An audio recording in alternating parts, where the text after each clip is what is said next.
অ্যালেক্সে যাওয়ার প্রস্তুতি চলছে। আসলে আমি ভিডিওটা দিতে চাইনি, কারণ যখন ভিডিওটা এডিট আমি একবার করতে চাইছিলাম, কিন্তু আমার খুব কষ্ট লাগতেছিল। কিন্তু আমার কিছু ভাই আপুরা বারবার জিজ্ঞাসা করতেছিল, আপু এত শীতে কিভাবে এত সুন্দর করে পাঠালেন, একটু যদি বলতেন আমাদের জন্য উপকার হতো। সেই ভাই আপুর জন্য শুধু আমি কষ্ট করে ভিডিওটা এডিট করছি।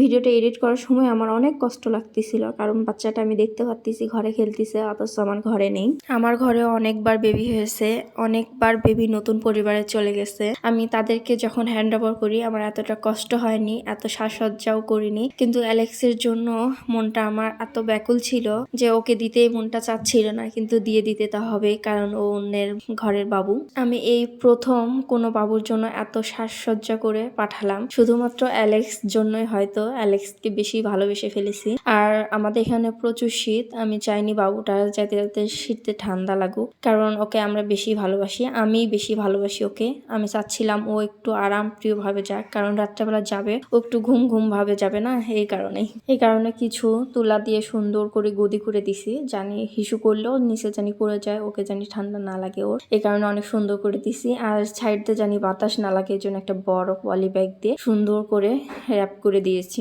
অ্যালেক্সটা যে এতদিন আমাদের কাছে ছিল আমি কখনো চিন্তাও করিনি এত তাড়াতাড়ি চলে যাবে। অনেকেই বলতেছে অনেক দিন রয়ে গেছে, কিন্তু আমার কাছে মনে হচ্ছিল আরো কিছুদিন থাকলে আমার কোনো আপত্তি হইতো না। সত্যি কথা কি, আমি হয়তো কখনো অন্য কারো বিড়ালকে এত বেশি ভালোবাসিনি, যেটা শুধু অ্যালেক্স আমার কাছ থেকে আদায় করে নিয়েছে। ও আমার নিজের সন্তানের মতো ছিল আমার কাছে। অ্যালেক্সের বিদায়ের জন্য যখন ওর রেডি হচ্ছিল ওর ঝুড়িটা, তখন তো আমি রীতিমতো কান্না করতেছিলাম, কারণ আমার দেখে সহ্য হচ্ছিল না, মনে হচ্ছে আর কিছুক্ষণ বাচ্চাটা আমার কাছে আসছে।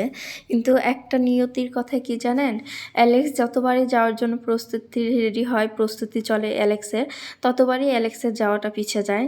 কেন যে বুঝি না, হয়তো আল্লাহরই ইচ্ছা অ্যালেক্স কিছুদিন হয়তো বেশি থাকবে আমার কাছে। এই জন্য অ্যালেক্স 3-4 বার ওর যাওয়ার প্রস্তুতি রেডি হয়েছে, অথচ ও যায়নি। লাস্ট যে আরেকবারও রেডি, সব কিছু চলে যাবে রাত্রে, হঠাৎ ফোন আসছে যে না আজকে আর যাবে না।